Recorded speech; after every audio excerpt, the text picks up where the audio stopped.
فأنا ناصح لإخواني بالصدع بالحق، تبيض وجوههم. السكوت في مسألة الحزبية يضرها، فاصدع بما تؤمر وأعرض عن المشركين. سلامي على دماج ورجالها والشيخ يحيى ودار العلم يا سعد بانيها.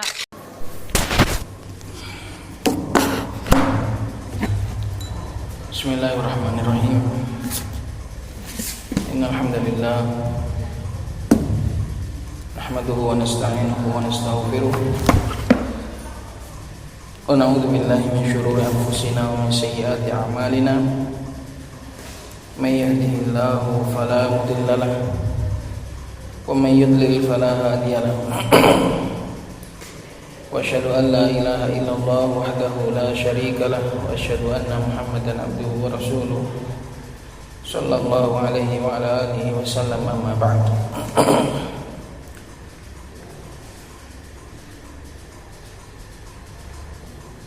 Qala Syekh Rahmatullah wa faqahullah ta'ala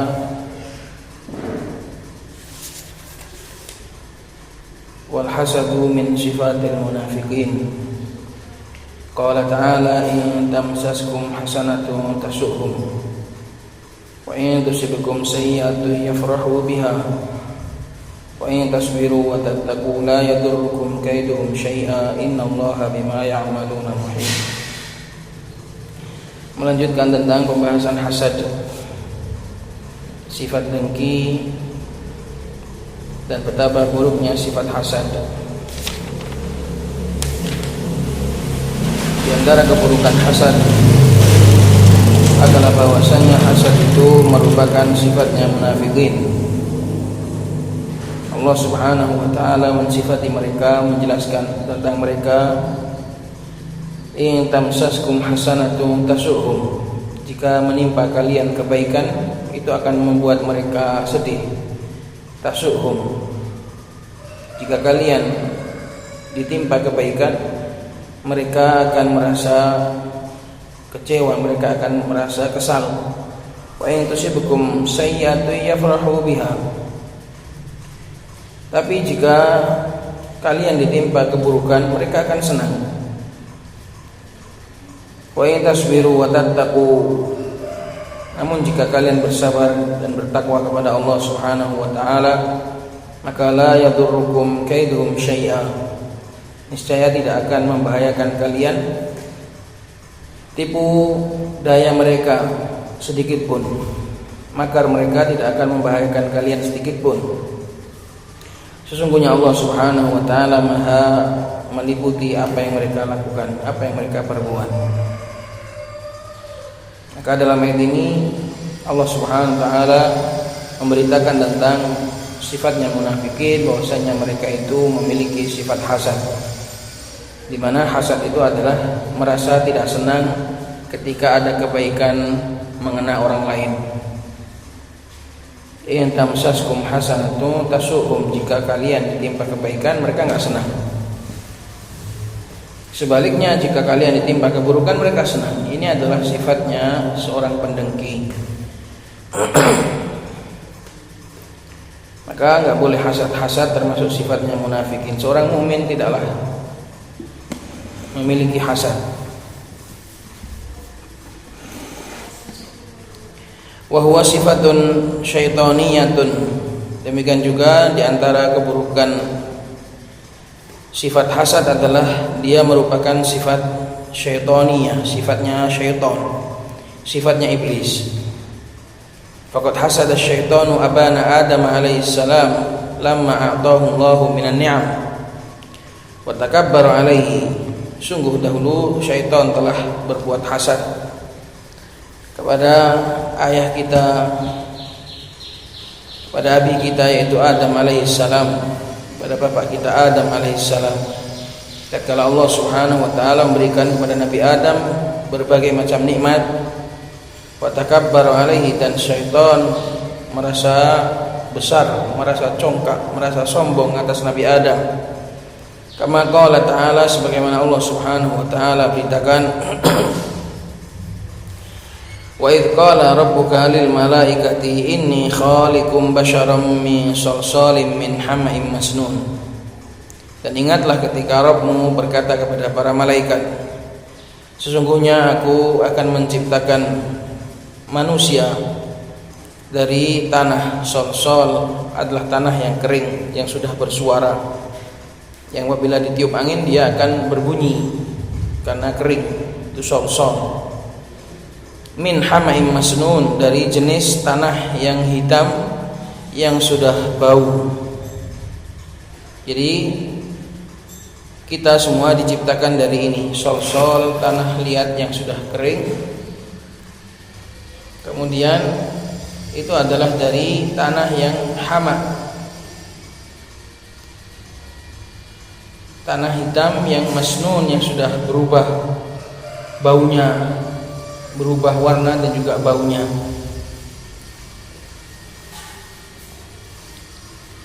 Fa idza sawaituhu, maka apabila seorang itu menyadari asal ciptaannya, maka dia akan merendah. Dia hanya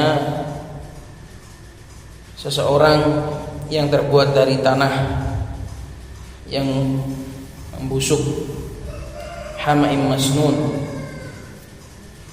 Allah Subhanahu wa taala menciptakan manusia seperti ini supaya mereka menyadari kelemahan mereka dan untuk akhirnya mereka meminta tolong kepada Allah. Jadi apa yang sering saya sebutkan berupa ilmu, pengetahuan tentang diri sendiri, kelemahan diri sendiri, itu bukan tidak cukup. Kemudian kita cukup tahu kita itu lemah, kita itu jelek, gak gitu. Tapi diinginkan darinya adalah supaya kita itu meminta tolong dan supaya kita memperbaiki. Itulah iktiraf, itulah pengakuan yang terpuji. Kalau sekedar mengakui dirinya jelek, dirinya jahat, dirinya buruk, tapi nggak ada perbaikan, ya percuma. Jadi apa yang alhamdulillah kita sebutkan selama ini tentang poros ilmu terdapat pada ma'rifatul Rabb wa ma'rifatu an-nafs, mengenal Allah dan mengenal jati diri sendiri. Itu adalah mengenal kelemahan diri supaya diperbaiki dan dimintakan tolong kepada Allah Subhanahu wa taala.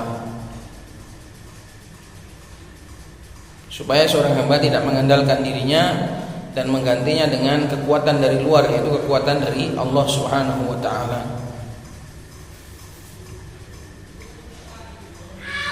Fa idza sawaituhu, apabila kata Allah SWT, apabila aku telah menyelesaikan ciptaannya, wa nafakhtu fihi min ruhi, dan sudah aku tiupkan padanya dari ruhku.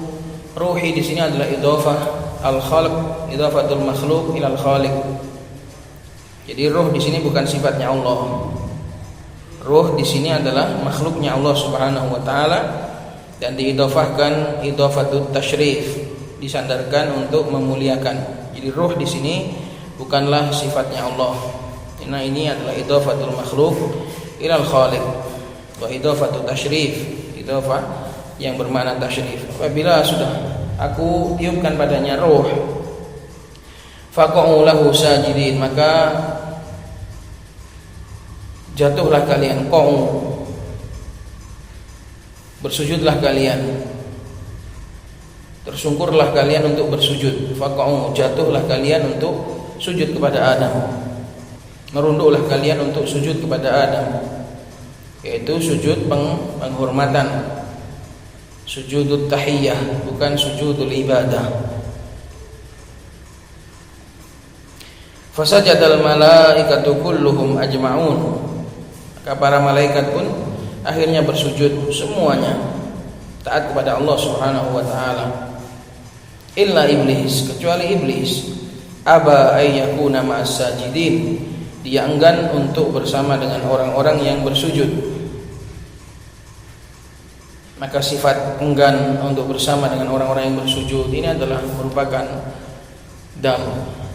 sifat warisan dari iblis, sifat tularan dari iblis. Apabila seorang itu enggan untuk bersama dengan kawan-kawannya beribadah bareng, bersujud bareng, ini adalah sifat congkak, yang tidak layak dimiliki oleh manusia itu adalah kecongkakan iblis.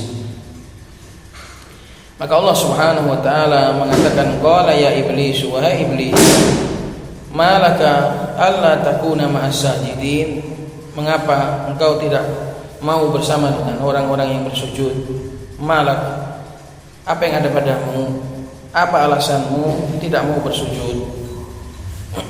Maka iblis menjawab, qala lam akul li asjuda, aku tidak patut untuk bersujud li basyarin, kepada seorang manusia, khalaqtahu min salsalin min hama'in masnun, yang hanya kau ciptakan dari sebidang tanah kering, dari tanah yang sudah membusuk, dari tanah yang sudah berubah warnanya.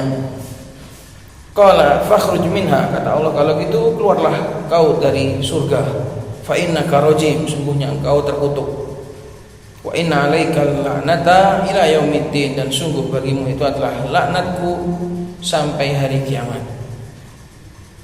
Kan iblis merasa dengki kepada Adam. Kenapa Adam yang disuruh untuk dihormati? Maka kita bisa belajar. Seandainya kita mendapatkan orang yang seandainya memang benar orang itu di bawah kita, maka tirulah sifatnya para malaikat. Mereka tidak pernah merasa angkuh untuk hormat kepada seseorang yang mungkin di bawahnya. Jadi kalau kita melihat kalau memang benar orang itu di bawah kita, nah itu belum tentu. Kadang cuma perasaan doang, perasaan kita aja yang kita itu lebih tinggi dari dia. Kalau seandainya memang benar orang itu berada di bawah kita, tirulah sifatnya malaikat. Malaikat mereka tidak pernah bermaksiat kepada Allah Subhanahu wa taala. Mereka adalah makhluk yang senantiasa bertambah, iman mereka tidak pernah berkurang. Mereka tidak merasa congkak, tidak merasa enggan untuk menghormati seseorang yang di bawah mereka. Itu kalau memang benar orang yang kita lihat tadi itu adalah orang yang lebih kecil atau lebih rendah dari kita.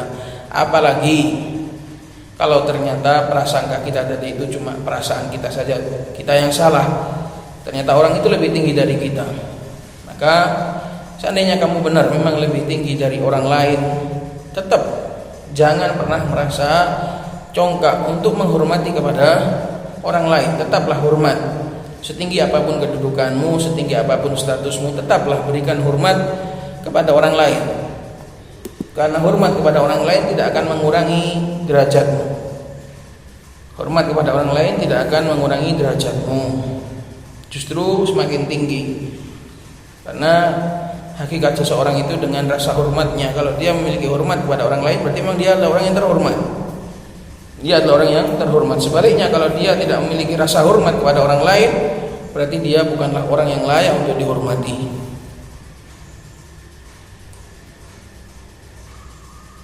Maka jangan pernah merasa enggan untuk memberikan respek dan hormat kepada orang lain, walaupun seandainya orang tersebut berada di bawahmu. Apabila Allah menghendaki, apabila memang syariat ini menyuruh untuk menghormati, walaupun itu orang di bawahmu, orang lebih muda dari kamu, lebih bodoh dari kamu, dan kamu merasa lebih berilmu dari dia, jangan pernah merasa enggan untuk memberikan hormat kepada orang tersebut. Selama itu hormat yang syar'i, rasa hormat yang syar'i. Belajarlah dari kisah Nabi Adam alaihi salatu wassalam, bagaimana hasad menghancurkan iblis. Hasad menghancurkan iblis. Sama kalau kita memiliki sifat hasad juga sama, hasad akan menghancurkan kita, kecuali Allah Subhanahu wa taala menjangkau kita dengan kasih sayangnya. Qalat wal hasadu yufarriqu bainar rawabiti alqawiyyati fa abna'u Yaqub alaihi salam hasadu akhahum Yusufa. Demikian juga di antara keburukan hasad, dia itu akan bisa memisahkan antara ikatan-ikatan yang sangat kuat, ikatan saudara. Jangankan saudara yang dibangun di atas keimanan, yang notabene saudara tersebut dianggap lemah oleh kebanyakan orang. Persaudaraan di atas iman seringkali dianggap sepele oleh kebanyakan orang. Bahkan hasad bisa merusak, bisa memisahkan antara tali ikatan darah. Sebagaimana yang terjadi pada kisahnya Nabi Yusuf alaihi salatu wassalam. Fa abna'u Yaqub, anak-anaknya Yaqub, hasadu akhahum Yusuf. Mereka hasad kepada saudara mereka yaitu Yusuf alaihi salam. Lianna abahu Yaquba kana yuhibbuhu aktsaru minhu. Karena disebabkan ayahnya Yusuf dahulu mencintai Yusuf lebih banyak daripada mencintai mereka. Dan ini tidak disalahkan Yakub, tidak disalahkan selama dalam praktek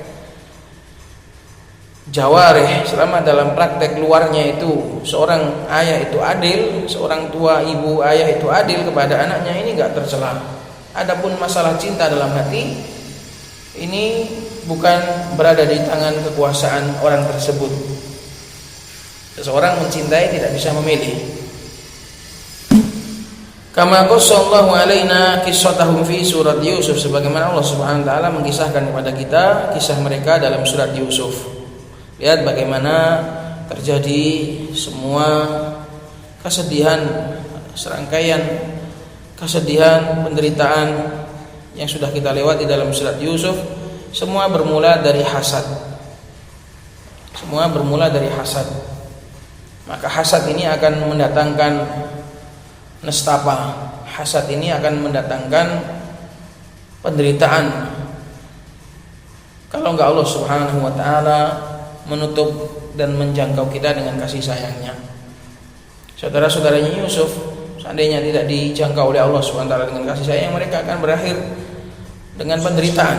Tapi Allah Subhanahu wa taala Maha Penyayang sehingga Allah menjangkau mereka dengan kasih sayangnya dan akhirnya mereka bertaubat kepada Allah Subhanahu wa taala dan minta maaf kepada Nabi Yusuf. Kalau enggak, hasad akan menghancurkan mereka. Qala ta'ala idh qalu la Yusufu wa akhuhu ahabbu ila abina minna wa nahnu usbah inna abana lafi dhalalin mubin.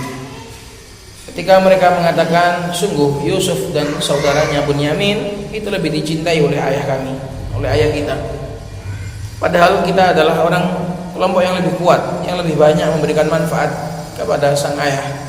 Tapi kenapa beliau lebih cinta kepada mereka berdua? Ini enggak adil. Kita sudah sebutkan kesalahan mereka dalam bab ini dalam pelajaran surat Yusuf.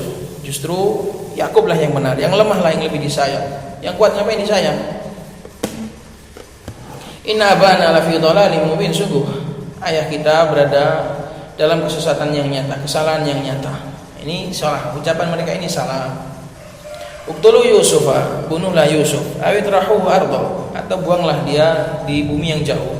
Yakhlu lakum wajhu abikum, menjadi murni untuk kalian kecintaan ayah kalian. Wa takunu min ba'dihi qauman sholihin, dan supaya kalian hendaknya menjadi orang-orang soleh setelah itu. Ini adalah angan-angan syaitaniyah, berangan-angan untuk bertaubat sebelum melakukan maksiat. Bedanya kalau ingin taubat setelah melakukan maksiat itu keinginan yang baik, tapi ingin taubat sebelum melakukan maksiat, mau melakukan maksiat dulu baru taubat, ini adalah bisikan syaitan. Ila akhiril ayat fi surat Yusuf.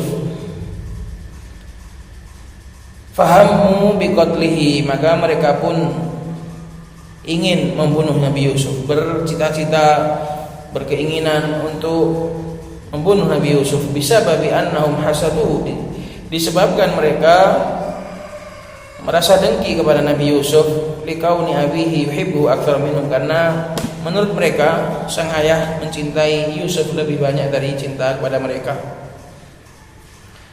Itulah hasad.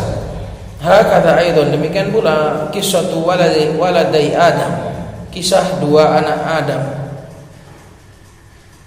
Hasada ahaduhuma akhahu, salah satu dari keduanya memiliki dengki kepada saudaranya yang lain. Itu kisahnya Qabil dan Habil. Walaupun penyebutan nama Qabil dan Habil ini tidak ada yang sabit dari Nabi alaihi salatu wassalam, namun itu sudah masyhur.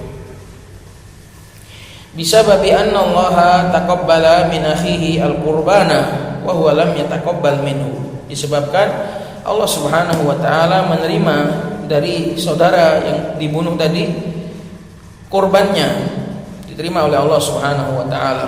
Wa huwa lam yataqabbal minhu, dan Allah Subhanahu wa taala tidak menerima dari sang pembunuh.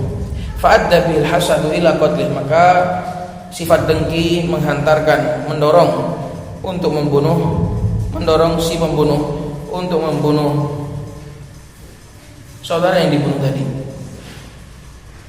Qala ta'ala, Allah Subhanahu wa taala berfirman, watlu alaihim, bacakanlah kepada mereka naba'a ibnai Adam, kisah besar tentang dua anak Adam yang pertama. Bil haq, ceritakanlah dengan benar kisah mereka berdua. Id qarraba qurbana, tatkala keduanya mempersembahkan kurban. Fatukubbila min ahadihima, maka diterima dari salah satu dari keduanya. Walam yutaqabbal minal akhar, dan Allah Subhanahu wa taala tidak diterima dari yang lain. Maka qala la'aqtulannak, maka yang enggak diterima kurbannya mengatakan la'aqtulannak, sungguh pasti aku akan membunuhmu. Lihat bagaimana kebodohan seorang yang pendengki, yang membagi itu kan Allah. Ngapain kok dia kok sewot kepada yang dibagi? Enggak salah apa loh? Salah apa? Kan yang menerima Allah, yang enggak menerima juga Allah. Kok terus dia membunuh yang saudaranya itu loh? Apa hubungannya? Kan enggak nyambung sih, kan enggak nyambung. Hasad itu seperti itu. Orang lain diberi oleh Allah Subhanahu wa taala, kemudian kamu enggak diberi, lah kamu kok terus marahnya kok kepada yang diberi loh? Apa salahnya dia? Apa salahnya dia? Maka hasad itu sebenarnya kalau ditelisik, dia adalah kemurkaan kepada Allah Subhanahu wa taala. Dia adalah bentuk ketidakterimaan kepada takdir Allah Subhanahu wa taala. Maka lihat obatnya di sini, obat hasad itu di sini. Qala innama yataqabbalullahu minal muttaqin. Maka saudara yang mau dibunuh hendak dibunuh, pertama-tama lihat nasihatnya bagus sekali. Yang dia katakan adalah obat untuk mengobati hasad, untuk mengobati kedengkian saudaranya. Qala innama yataqabbalullahu minal muttaqin. Hanya saja Allah itu menerima dari orang yang bertakwa. Maknanya kamu kalau mau diterima ya bertakwalah kepada Allah. Ikhlaslah kamu di dalam kurbanmu. Berbuat baiklah, beramallah soleh, carilah kurban yang baik, dan kamu ikhlas, jangan riya kalau mau diterima. Jadi ini nasihat bagi orang yang hasad. Kalau kamu mau seperti mendapatkan sebagaimana orang yang kamu hasati, ya lakukan sebagaimana apa yang dia lakukan. Jangan kemudian kamu mematikan kompetisinya, jangan kemudian kamu mematikan lawannya. Ya kamu yang harus mengupgrade, kamu yang harus merubah, kamu yang harus memperbaiki seharusnya. Bukan kemudian dimatikan lawannya gitu. Maka orang yang hasad juga seperti itu. Kamu dengki, kamu iri orang lain mendapatkan ilmu. Ya kalau kamu mendapat ilmu ya usahalah sebagaimana usahanya orang tersebut, mintalah kepada Allah Subhanahu wa taala. Jadi di sini si Qabil atau si Habil yang dibunuh itu menasihati kepada saudaranya yang hendak membunuh. Loh, kamu kenapa ingin membunuh aku? Semua ini enggak salahku. Allah Subhanahu wa taala yang menerima. Allah Subhanahu wa taala yang mentakdirkan semua ini. Kalau kamu mau, ya lakukanlah apa yang diperintahkan oleh Allah sehingga Allah menerimanya. Maka ini nasihat. Ini nasihat tahap awal dari saudara yang dibunuh. Dan ini juga edukasi bagi kita. Kalau kita diancam orang atau dibenci orang atau dihasati orang, jangan langsung membalas keburukan tersebut dengan keburukan yang semisal.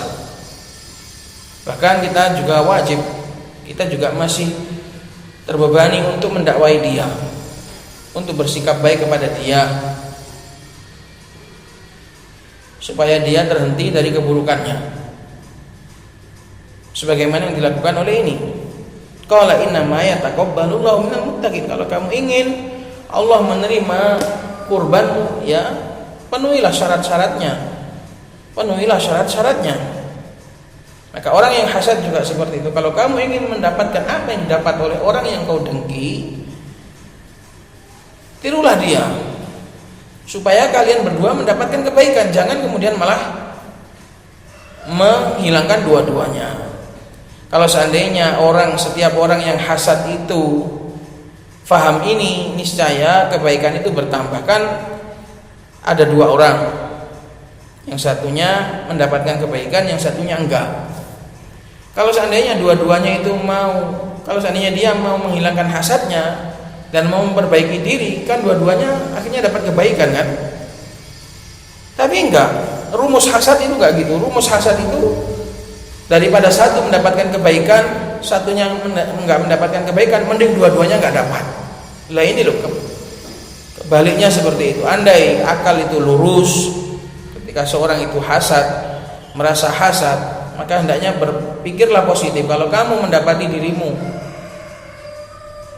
hendak iri kepada orang lain, berpikirlah positif. Daripada kamu iri dan dua-duanya kamu inginkan batal kebaikannya, mending kamulah yang memperbaiki diri, kamulah yang menambah kebaikanmu supaya dua-duanya dapat kebaikan. Itulah rumus orang yang baik. Jadi bedanya rumus orang baik dengan rumus para pendengki. Kalau para pendengki mending hancur dua-duanya. Dia memilih hancur dua-duanya. Dia sudah nggak dapat, orang lain juga pengennya dia nggak dapat.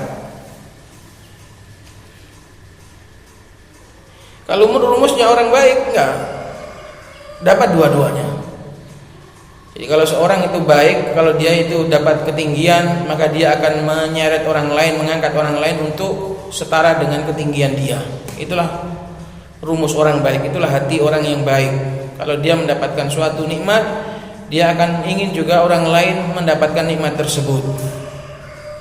Tapi kalau rumus kebalikannya, rumus para pendengki, enggak. Kalau ada orang lain mendapatkan nikmat dan dia enggak dapat, dia ingin orang lain tadi enggak dapat juga. Dua-duanya nol. Maka ini nasihat dari saudara yang dibunuh. Qala innama yataqabbalullahu minal muttaqin. Ini yang pertama, diajak untuk mendapatkan apa yang dia dapat. Kamu kalau mau ini lakukan. Kemudian nasihat yang kedua, dosis berikutnya. Ketika nasihat yang pertama ini enggak masuk, ketika nasihat yang pertama ini tidak berguna, pakai dosis berikutnya. Dia mengingatkan tentang ukhuwah, tentang persaudaraan. La im basatta ilayya yadaka litaktulani ma ana bibasitin yadiya ilaika liaktulak. Andai kau ulurkan tanganmu untuk membunuhku, sungguh aku tidak akan mengulurkan tanganku untuk membunuhmu. Ini adalah nasihat berikutnya. Andai kamu membunuhku, andai kamu punya keinginan untuk berbuat buruk kepadaku, aku lo nggak punya keinginan buruk untuk membunuhmu, aku lo nggak ada keinginan untuk berbuat buruk kepadamu. Nah ini orang itu kalau dia orang baik pasti akan tersentuh hatinya, pasti akan tersentuh hatinya. Andai kamu memberikan keburukan kepadaku, aku nggak akan balas. Nah ini kalau orang baik pasti akan tersentuh. Nah ini juga edukasi bagi kita. Kalau seandainya kita lakukan keburukan kepada kita, ada orang lain melakukan keburukan kepada kita, jangan balas dengan keburukan yang serupa. Kalau kamu membalas keburukan orang lain dengan keburukan yang serupa, kamu menjadi bodoh seperti dia. Dia itu bodoh. Nah, kalau kamu membalas keburukannya, berarti kalian sama-sama bodoh. Kalau gitu, apa bedanya terusnya? Jika demikian, maka kamu berdua sama-sama bodoh. Kamu bodoh seperti dia juga. Tapi balaslah dengan kebaikan. Main cantik gitu. Jangan ada orang main curang, kamu ikut curang juga. Jeleklah mainnya. Main yang cantik. Jadi orang itu yang wibawa gitu loh. Jadi orang itu yang wibawa. Diserang dengan keburukan, kau balas dengan kebaikan. Itu justru pukulan lebih telak, lebih sakit sebenarnya. Lebih sakit.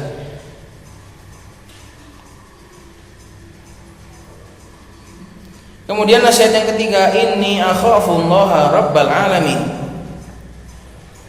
Sungguhnya aku takut kepada Allah Subhanahu wa taala, Rabb semesta alam. Masa kamu enggak takut kepada Allah?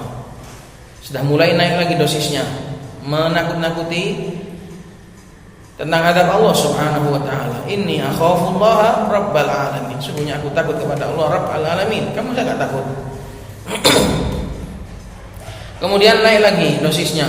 Nasihat yang keempat, inni uridu an tabu'a bi itsmi. Lebih keras lagi, lebih kasar lagi omongannya.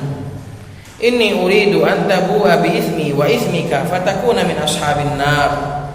Wa dzalika jazaa'ud dzalimin. Sesungguhnya aku ingin supaya kau kembali membawa dosaku dan juga membawa dosamu.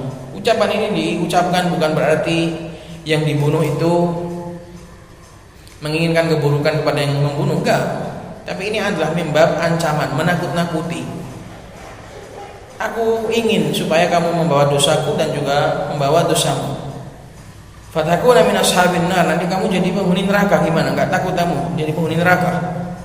Wa dzalika jazaa'ud dzalimin. Yang demikian itu adalah balasannya orang-orang zalim. Ini sudah level paling atas. Level nasihat yang paling atas. Kalau ini sudah enggak digubris ya wis.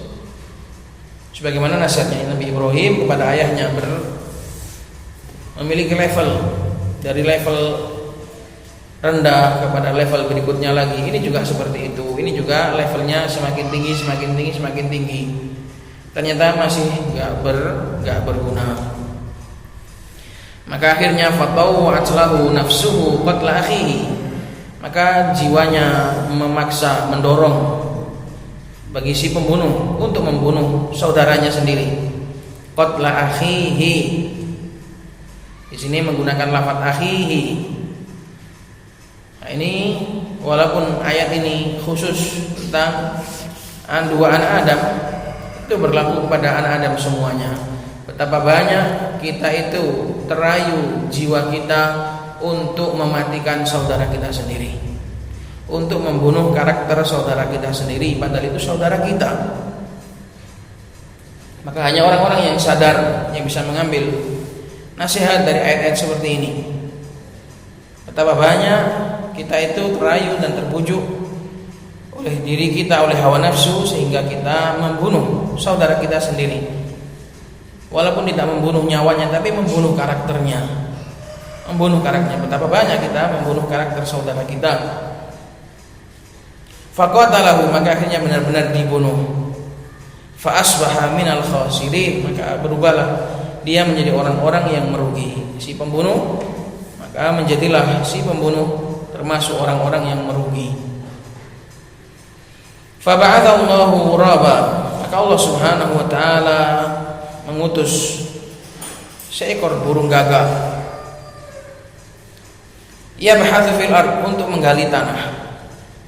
Liyuriyahu, supaya burung gagak tadi memperlihatkan kepada si pembunuh kaifa yuwari sawat akhihi, bagaimana caranya menutupi sawat akhihi, jasad saudaranya. Sawah ini sebagai dalil bahwasannya tubuhnya si mayit itu adalah aurah yang enggak boleh dilihat oleh sembarang orang. Katakan sebagai sawah, artinya adalah aurah. Karena dia bingung, ini adalah pembunuhan pertama kali, praktek pembunuhan pertama kali di muka bumi, sehingga si pembunuh bingung bagaimana cara atau apa yang harus dia lakukan terhadap jasad yang sudah terkulai tak berdaya setelah dia habisi. Maka Allah Subhanahu wa taala masih menyayangi hamba tersebut dan diberikan pelajaran bagaimana cara mengubur saudaranya yang sudah dia bunuh tadi. Qala ya wailata, maka si pembunuh tadi setelah melihat pelajaran itu dia mengatakan, duhai celakanya aku, ajaztu an akuna mithla hadzal ghurab, apakah aku enggak mampu untuk meniru seekor burung gagak ini. Dan Allah Subhanahu wa taala pilih gagak dalam kasus ini karena gagak itu sering identik dengan hal-hal yang gelap seperti ini. Gagak memang identik dengan perbuatan-perbuatan gelap seperti ini. Karena itulah Allah Subhanahu wa taala mengirim burung gagak, bukan makhluk yang lain, tapi dipilih burung gagak karena burung gagak identik untuk hal-hal yang gelap seperti ini. Apakah aku enggak mampu untuk meniru seekor gagak ini? Fa'wariya sawata akhi, sehingga aku bisa menutupi jasad saudaraku. Fa'asbaha minan nadim, akhirnya dia pun menjadi orang-orang yang menyesal. Tapi menyesal di sini penyesalan itu ada dua, penyesalan secara kodrat dan penyesalan secara syar'i. Ini adalah penyesalan kodrat. Tidak ada berita bahwasanya dia menyesal dan bertaubat. Ini hanyalah penyesalan karena menyesal melakukan kesalahan gitu aja, tapi enggak bertaubat kepada Allah Subhanahu wa taala. Maka lihat bagaimana hasad merasuki jiwa seseorang, akhirnya dia melakukan hal-hal yang besar sehingga dia mendapatkan dua predikat, khosirin dan nadimin. Khosirin dan nadimin, maka hasad itu akan membawa pelakunya kepada dua perkara ini, al-khosaratu wan nadama. Khosarah wan nadama, dia juga akan merugi, enggak akan beruntung, enggak akan untung dia dengan hasadnya itu, enggak akan beruntung. Dan dia juga enggak akan bangga. Pasti suatu hari dia akan menyesal atas tingkah lakunya yang brutal, tingkah lakunya yang buruk. Dia suatu hari pasti akan menyesali perbuatan tersebut, enggak akan pernah membanggakan perbuatan hasadnya. Maka ayat ini sebagai dalil bahwasanya pelaku maksiat tidak akan pernah bahagia dengan kemaksiatannya. Pasti di akhir hayat atau di dunia atau enggak di akhirat dia akan menyesal. Fa'asbaha minan nadimin, ini adalah penyesalan secara takdir, penyesalan kauni, bukan penyesalan yang syar'i, bukan nadamah yang bermakna taubat, tapi ini adalah penyesalan seperti penyesalannya ahlun nar, mereka nanti akan menyesal di neraka. Itu penyesalan yang kauni, bukan penyesalan yang syar'i. Qalat fal hasadu akibatuhu wakhimatun, maka hasad itu akibatnya adalah sangatlah wakhimah, sangatlah gelap, sangatlah buruk. Yufarriqu bainas sadiqaini, dia akan memisahkan antara dua sahabat, wa bainal akhi wa akhihi, memisahkan antara saudara dengan saudaranya. Qalat al-hasidu ya'taridu ala qadarillah, seorang yang mendengki dia itu sama saja dengan i'tirad, menentang takdir Allah Subhanahu wa taala. Fahuwa yara nafsahu maghbunatan, perasaan orang yang hasad itu selalu melihat dirinya itu maghbun, selalu kayak dicurangi, selalu mendapatkan apa yang bukan enggak selayaknya bagi dia. Jadi maghbun, selalu terkurangi haknya, maghbun, selalu dirugikan. Pendengki itu selalu merasa dirugikan oleh takdir. Maka dia juga harus belajar tentang jati dirinya. Dia itu loh di dunia itu loh kok bisa sampai merasa berhak, karena dia nggak paham siapa dirinya, nggak paham, lupa dosa-dosanya. Orang itu kalau ingat dosa-dosanya, dia akan merasa sedikit apa yang diberi oleh Allah itu sudah banyak. Kebanyakan ya Allah, jangan boro-boro merasa kurang. Yang kau berikan itu sudah kebanyakan. Jadi kalau kita itu antum baca dalam Miftah dari Sa'adah, di antara hikmah yang bisa diambil oleh seorang mukmin dari dosa-dosa yang dia lakukan, dia akan dengan itu dia akan menyadari pemberian Allah itu sudah kebanyakan. Sedikit pemberian Allah itu sudah kebanyakan, karena dia ingat dosa-dosanya. Nah, seorang hasid sebaliknya, dia justru melihat seluruh pemberian Allah itu kurang. Seluruh pemberian Allah itu kurang. Dia berhak untuk lebih, dia berhak untuk mendapatkan lebih dari itu. Itulah hasid. Maka dia selalu merasa ngenes. Walihada la yakunu murtahan. Oleh karena itu si pendengki ini enggak pernah hidupnya itu tenang, murtah, enggak pernah. Wala mutmain, tidak pernah merasa tentram. Walakinahu yakunu kaiban hazinan, akan tetapi dia akan terus merasa kaiban, merasa nestapa, merasa sedih terus. denggel terus hatinya, dongkol terus hatinya, karena merasa dia kurang bagiannya. Makanya dikatakan lillahi darul hasadi ma'adalah bada'a bisahibihi faqatalah. Alangkah terpujinya sifat hasad itu, alangkah adilnya sifat hasad.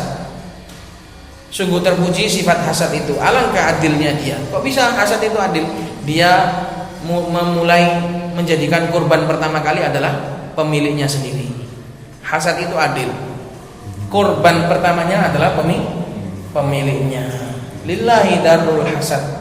Terpuji sekali sifat hasad itu. Ma'adalah, alangkah adilnya hasad. Bada abi sahibihi, dia menjadikan korban pertamanya adalah pemiliknya sendiri. Faqatalah, maka dia pun membunuh pemiliknya sendiri. Adil hasad itu. Maka kalau kita itu mikir seperti ini, nggak pernah kita itu bingung pada orang yang hasad kepada kita, karena korban pertamanya pasti dirinya sendiri. Korban pertamanya pasti dirinya sendiri.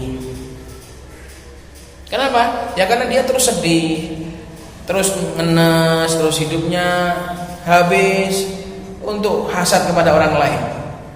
Ibarat api itu dirinya sendiri, yang kayu itu membakar dirinya sendiri. Sebagaimana dikatakan, api itu kalau nggak dapat sesuatu yang dibakar, dia akan membakar kayunya sendiri. Hasad juga seperti itu. Kalau nggak dapat objek, maka dirinya sendiri yang akan menjadi korban. Ini ikhwah, nasihatnya seperti ini. Semoga dengan izin Allah Subhanahu wa taala bisa mengetuk hati kita, sehingga kita bisa berupaya menjauhi sifat hasad, berlindung kepada Allah Subhanahu wa taala dari sifat hasad. Jangan seorang merasa nyaman atau merasa aman dari sifat ini. Kita semua harus berlindung kepada Allah Subhanahu wa taala dari sifat yang satu ini. Subhanakallahumma wa bihamdika asyhadu an la ilaha illa anta astaghfiruka wa atubu ilaik.